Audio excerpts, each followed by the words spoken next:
So this is how you can edit a downloaded PDF on your MacBook. Let's get started.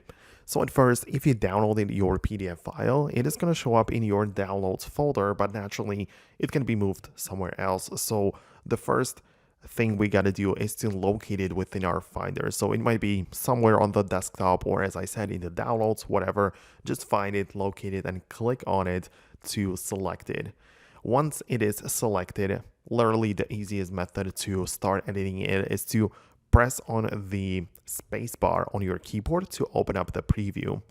And once you have the preview of the PDF open, above it in the panel, you can find the edit icon, which is marked by a pencil in a circle. This is the icon for editing. So you can tap on it and more editing tools are going to open.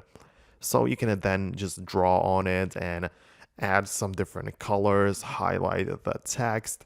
You can also just, as I said, just draw or add your own or whatever.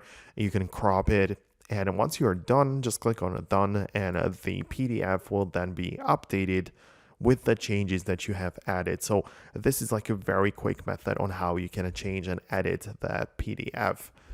On the other hand, for more approach and for more better solution and things, some in-depth edits which you might want to perform, you will need to use a different software.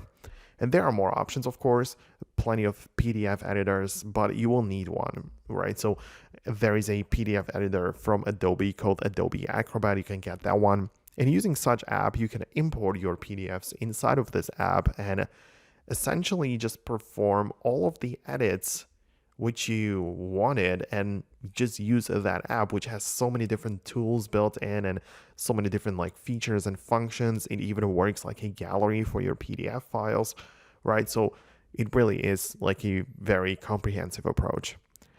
On the other hand, you might also want to use Photoshop, which is of course the raster graphic. So it's not like for the text editing. It's not like the main purpose, but you can also use it to edit PDFs if you want, or export any kind of file type into PDF. So this might be something worth looking at as well.